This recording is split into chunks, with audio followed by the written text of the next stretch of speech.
اللہ کے حضور دعا کرو، التجا کرو اور اللہ سے مدد مانگو، وہ بلاؤں کے رخ کو موڑ دے گا، وہ مصیبتوں کے رخ کو پلٹ دے گا تمہاری جانب۔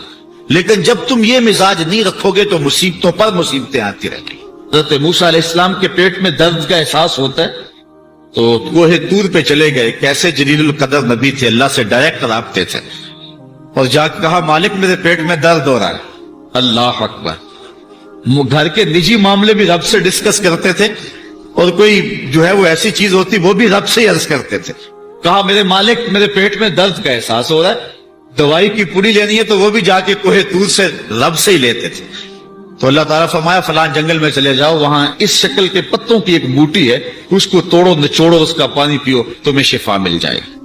حضرت موسیٰ علیہ السلام گئے اور جا کے بوٹی کو توڑا نچوڑا، پانی پیا، شفا ہو گئی۔ کچھ عرصہ بیتا، دوبارہ اسی طرح کا درد جاگا۔ اب نسخہ تو ذہن میں تھا، کوہ طور پہ نہ گئے، اس جنگل میں چلے گئے اور جا کے بوٹی کو توڑا، اس کے پتے نچوڑے، پانی نکالا، پیا، لیکن درد اور زیادہ بڑھ جاتا۔ پھر دوبارہ آئے کوہ طور پہ، کہا مالک میں نے اسی درد پہ دوبارہ وہی بوٹی کا پانی پیا ہے لیکن درد بڑھ گیا ہے۔ کہا موسیٰ اب جو آئے ہو کوہ طور پہ پہلے ہی آ جاتے۔ تو عرض کی مالک بوٹی بھی وہی اور درد بھی وہی۔ فرمایا سب کچھ وہی ہے لیکن پہلے میرا حکم تھا، اب میرا حکم ساتھ شامل نہیں تھا۔ شفا بوٹے میں نہیں رکھی، شفا تو میرے حکم میں رکھی ہوئی ہے۔ اس لیے ڈاکٹر کے پاس جاؤ، حکیم کے پاس جاؤ، لیکن شفا اللہ سے مانگو کہ شفا ہمیں دینے والا وہ ہے۔ وہ ایک وسیلہ ہے، ایک ظاہری طریقہ ہے۔ حضور علیہ الصلوۃ والسلام اللہ اکبر کیا خوبصورت ارشاد فرما رہے، حسنوا اموالکم بالزکات، اپنے اموال کو زکات سے پاک کرو، وَدَاوُوا مَرْضَاكُمْ بِالصَّدْقَةِ، اور اپنے مریضوں کا علاج صدقے سے کرو۔ حضور علیہ السلام نے ارشاد فرمایا کہ بندہ کہتا ہے میرا مال، اس کے مال تین ہیں۔ ایک مال وہ جو اس نے کھایا اور ضائع کر دیا، دوسرا اس کا مال وہ ہے جو اس نے پہنا اور پرانا کر دیا، اور تیسرا اس کا مال وہ ہے جو اس نے آگے بھیج دیا۔ فرمایا باقی اس کے وارثوں کا ہے، اس کا نہیں ہے۔ اس لیے ہم راہ خدا میں خرچ کرنے کا مزاج بنائیں، اس سے مال گھٹتا نہیں ہے، اس سے مال بڑھتا ہے۔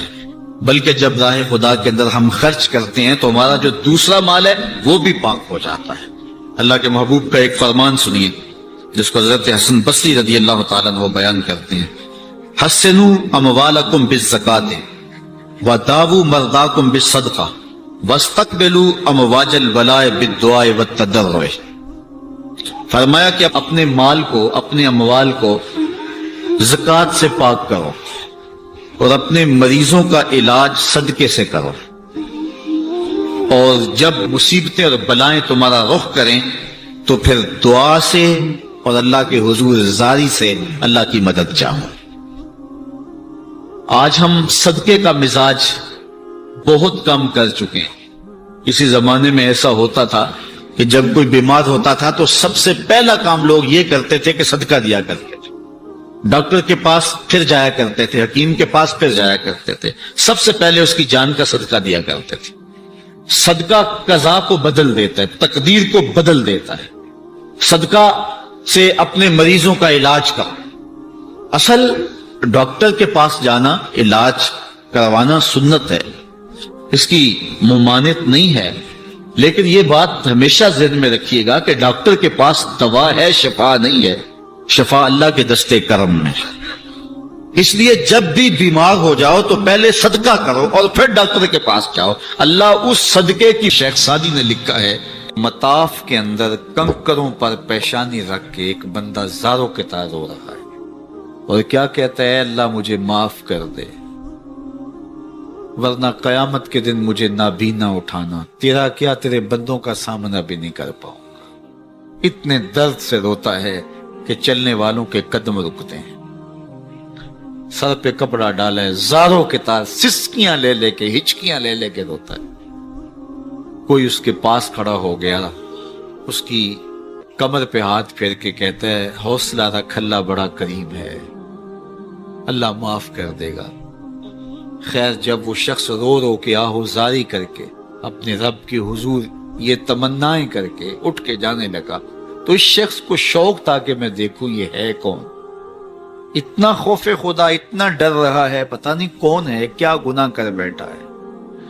لیکن جب اس صاحب نے سر اٹھایا تو اس کی چیخ نکل گئی، فائزہ ہوا شیخ عبد القادر جیلانی. تو یہ زاروں کے تار رونے والا شیخ عبد القادر جیلانی تھا. ساری زندگی خدمت خلق میں بسر ہوئی، اللہ کے حکام بجا لاتے ہوئے، لیکن خوف خدا، خشیت الہی کا عالم ہے. حضرت جنید بغدادی کے پیر ہیں حضرت سری سکتی رضی اللہ تعالیٰ کو، رشتے میں ماموں بھی لگتے ہیں. تو حضرت جنید بغدادی کو حضرت سری سکتی رضی اللہ تعالیٰ عنہ نے ایک دن وصیت کی. حضرت جنید کہتے ہیں میرے پاؤں تلے سے زمین سرکنے لگی. فرمانے لگے بیٹا جب میں مر جاؤں تو میری قبر بغداد سے باہر بنانا. میں نے پوچھا حضرت کیوں؟ لوگ تو بغداد میں دفن ہونے کو ترستے ہیں. کہا میری بدعمالیوں کی وجہ سے بغداد کی مٹی میری لاش قبول کرنے سے انکار نہ کرتے. الذین یبیتون لربہم سجدا وقیاما، یہ وہ لوگ ہیں جو اپنی راتیں سجدے میں اور قیام میں بسر کرتے ہیں. ہم تو 4 نمازیں تسلسل سے پڑھ لیں تو بے نمازیوں کو حقیر سمجھنے لگ جائیں. لیکن یہ کیا ہے، زندگی ذکر و فکر میں گزرتی ہے، سجدہ و قیام میں راتیں بسر ہوتی ہیں. لیکن عرض کیا کرتے ہیں، مالک ہم سے جہنم کا عذاب پھیر دے.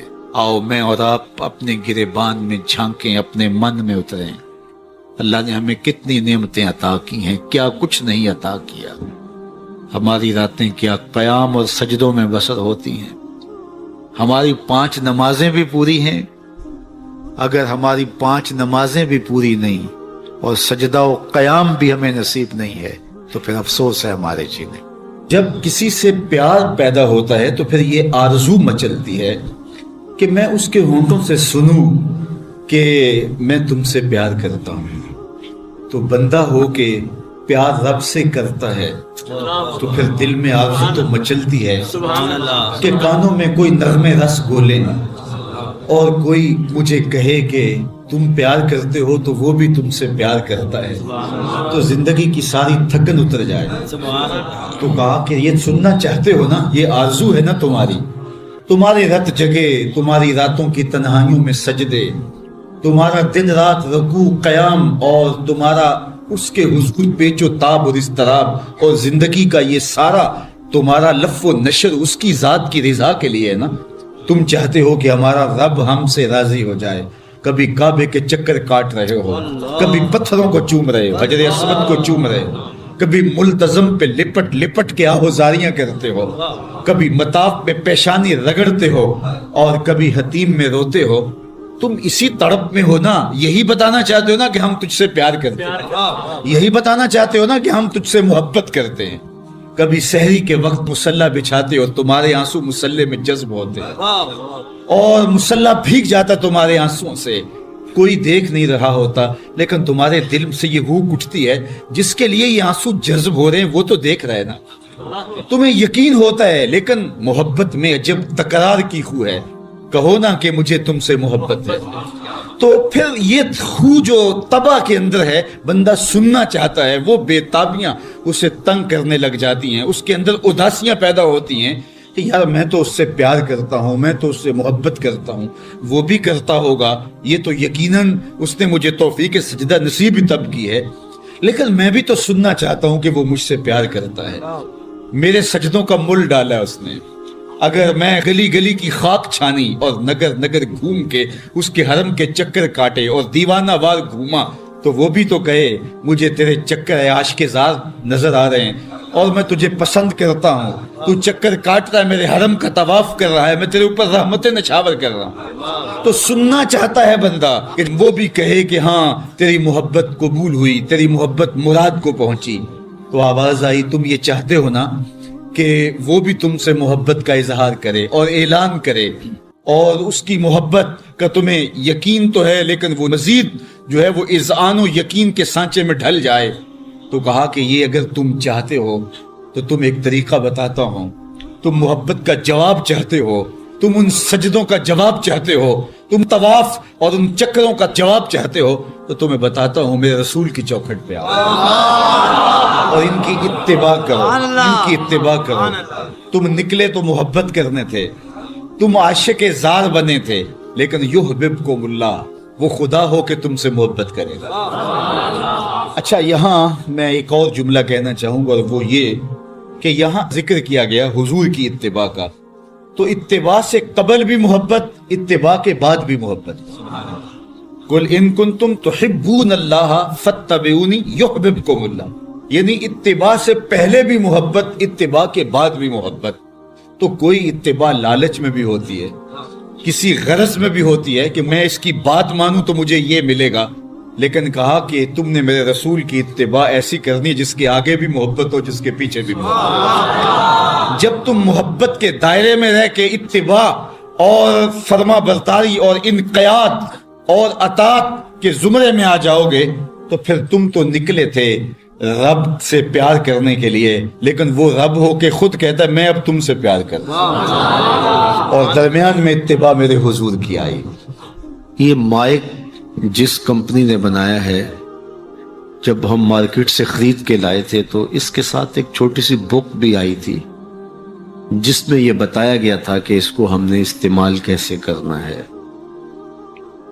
خرابی کی صورت میں اس کی اصلاح کیسے ہوگی، اور اگر اس کے مطابق ہم اس کو استعمال کریں، جس طرح کی بیٹری اس کے اندر آنی چاہیے تو وہ ڈالیں گے تو دیر تک اس کے فوائد اور ثمرات حاصل کرتے رہیں گے۔ لیکن اگر ہم اس کتاب کو جو اس کے ساتھ ہمیں ملی تھی، جس کمپنی نے اسے بنایا ہے، تو اس کا طریقہ استعمال ساتھ بتایا ہے، اس کتاب کو پھاڑ کے پھینک دیں گے یا اس کو لپیٹ کے کہیں اونچی جگہ پہ رکھ دیں گے اور اس کو اپنی مرضی سے چلانا چاہیں گے تو پھر اپنی مرضی سے ہم اس سے فائدہ حاصل نہیں کر پائیں گے۔ تھوڑا وقت فائدہ حاصل ہوگا لیکن نتیجہ کچھ بھی نہیں ہوگا۔ تو جو کمپنی کوئی چیز تیار کرتی ہے تو اس کا طریقہ استعمال بھی ساتھ چھوٹی سی بک کی صورت کے اندر آپ کو دیتی ہے۔ تو جس مالک نے حضرت انسان کو بنایا ہے اس نے ساتھ کتاب اللہ کو بھی بھیجا ہے، تو اس کو پڑھتے جاؤ اور اپنی زندگی کو سنوارتے جاؤ، اس کے مطابق زندگی گزاریں گے تو زندگی سوکھی ہوگی، اور اگر زندگی اپنی خواہش پہ گزاریں گے اور غلاف میں لپیٹ کے قرآن مجید کو اوپر رکھ دیں گے اور وہاں سے دیکھ کر کے اس کو آپریٹ نہیں کریں گے اس جسم کو، تو پھر نتیجہ وہی ہوگا جو عمومی طور پہ متوقع ہے۔ تو اس لیے التمسک بکتاب اللہ، اللہ کے بتائے ہوئے طریقہ حیات کے مطابق زندگی گزارنا ہو تو قرآن مجید کے بغیر ایک قدم بھی نہیں چلا جا سکتا۔ گر تو می خواہی مسلمان زیستن، نیست ممکن جز با قرآن زیستن، اگر تو مسلمان بن کے جینا چاہتا ہے تو قرآن مجید کے بغیر ایک قدم بھی نہیں چل سکتا۔ تو اس کتاب کے ساتھ تمسک اختیار کرنے کی تلقین کی۔ اللہ کے محبوب نے ارشاد فرمایا کہ میں تمہارے اندر دو بھاری چیزیں چھوڑ کے جا رہا ہوں، ان کو مضبوطی سے تھام لو گے تو کبھی گمراہ نہیں ہوگے۔ اولہما کتاب اللہ، ان میں سے پہلی چیز اللہ کی کتاب ہے، فیہ الہدی والنور فخذوا بکتاب اللہ واستمسکوا بہ، اس میں ہدایت ہے، روشنی ہے، اس کو مضبوطی سے پکڑ لو، اچھی طرح سے تھام لو، تم گمراہ نہیں ہوگے۔ یار جو شخص نابینا ہے اسے کیا پتا کہ یہ پھولوں کی بہاریں کیا ہوتی، جو پیدائشی نابینا ہے اسے کیا پتا ہے کہ آسمان پر بزم کواکب کے رنگ کیا ہیں، اسے تتلی کے پروں میں قدرت کی سنائی کا کیا اندازہ ہو سکتا ہے، اسے مور کے پروں میں رنگوں کی مینا کاری کا کیا اندازہ ہو سکتا ہے، اسے پھوٹتے جھرنوں، بہتی ندیوں اور کوسے قضا کی رنگینی اور دھنک کی شوخیوں کا لطف کیسے نصیب ہو سکتا ہے، اس کو کیا پتا حسن کیا ہوتا ہے، اس کو کیا پتا جمال کیا ہوتا ہے۔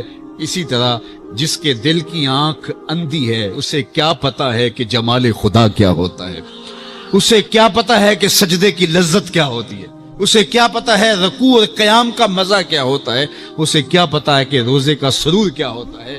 تو اگر ہم اپنے دل کے میل اتاریں گے تو دل کی آنکھیں کھلیں گی تو پھر زندگی کا لطف آنا شروع ہوگا، پھر پتہ چلے گا اسلام کیا ہے، پھر پتہ چلے گا دین کیا ہے۔ اللہ اکبر۔ اسی لیے قرآن نے کہا من کان فی ہذہ اعمی فہو فی الآخرۃ اعمی واضل سبیلا، جو دنیا میں اندھا رہا کل قیامت کے دن بھی نابینا اٹھائے۔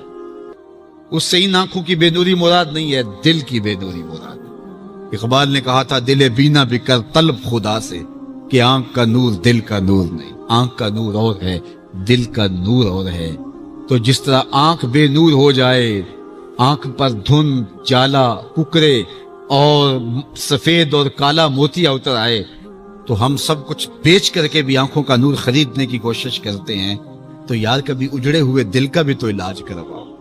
علاج تمہارے گھر میں پڑا ہے، راتوں کی تنہائیوں میں اٹھ کے قرآن پڑھو اور ساتھ رویا کرو، دیکھنا دل کے میل اترنے شروع ہو جائیں گے، اور دل کے پردے سے وہ غلاستیں جب اتریں گی تو پھر پتہ چلے گا کہ دل جمال یار کیسے دیکھتا ہے، دل کی دنیا کیا ہے۔ وچے بھیڑے وچے جھیڑے وچے ونج مہانے ہو، 14 طبق دلے دے اندر تمبو وانگو تانے ہو۔ پھر پتہ چلے گا یہ دل دنیا کیا ہے، پھر اس کی تڑپ، اس کی بے چینی، اس کا اضطراب زندگی کا حاصل بن جائے گا۔ پھر زندگی کی بے چینی، دل کی بے چینی اور دل کا محبوب کی یاد میں تڑپنا تمہیں سرور دے گا۔ پھر تم ایک ایک عضو میں دل مانگو گے۔ وہ مزہ دیا تڑپ نے میری آرزو ہے یا رب، وہ مزہ دیا تڑپ نے میری آرزو ہے یا رب، میرے دونوں پہلوؤں میں دل بے قرار ہوتا۔ پھر سمجھ آئے گی کہ یہ دل کتنی قیمتی شے ہے۔ اللہ نے بدن میں آنکھیں بھی دو رکھی ہیں، کان بھی دو رکھے ہیں، ہاتھ اور پاؤں بھی دو رکھے ہیں، لیکن دل ایک ہی رکھا ہے، اور دل عرش اللہ ہے، اللہ کا عرش ہے۔ پھر پتہ چلے گا۔ تو آئیے دل سے زنگ اتاریں، میل اتاریں، دل مصفا ہو، دل خوبصورت بن جائے، پھر دل کی کشکول پھیلا کے پھر عرض کریں ہر تمنا دل سے رخصت ہو گئی، اب تو آجا، اب تو خلوت ہو گئی۔ لیکن یہ میل کچیل سے ہٹا ہوا ہوگا تو گندی جگہوں پہ محبوب تو نہیں آتے ہیں۔ تو حسد، حقد، کینے، بغض، نفرتیں یہ ہم پالے رکھتے ہیں۔ اپنی زندگی کو ہم نے خود بوجھل بنایا ہوا ہے۔ میاں حسد کرنے سے محسود کا کیا ہوگا؟ ہم اپنے آپ کو تلخی میں مبتلا کیے ہوئے ہیں۔ بغض رکھنے سے مبغوض کا کیا ہوگا؟ ہم اپنے آپ کو بوجھ میں مبتلا کیے ہوئے۔ تو اپنے دل سے یہ سارے بوجھ اتار کر کے جب دل کو مصفا اور مزکا کریں گے تو پھر دیکھیے کہ دل کے آئینے میں کیسے جمال یار دکھائی دیتا ہے۔ تو اس دل کی اصلاح ہوگی کثرت کے ساتھ قرآن مجید کی تلاوت کرنے سے۔ تو راتوں کی تنہائیوں میں اٹھ کے قرآن پڑھو، دیکھنا کہ کیسے دل کے زنگ اترتے۔ بعض لوگ بڑی عجیب خبر سناتے ہیں، میاں تمہیں کیسے پتا؟ وہ کہتا ہے میں رات اچانک نیند نہیں آ رہی تھی تو ایک چینل کھولا تو اس میں یہ خبر چل رہی تھی۔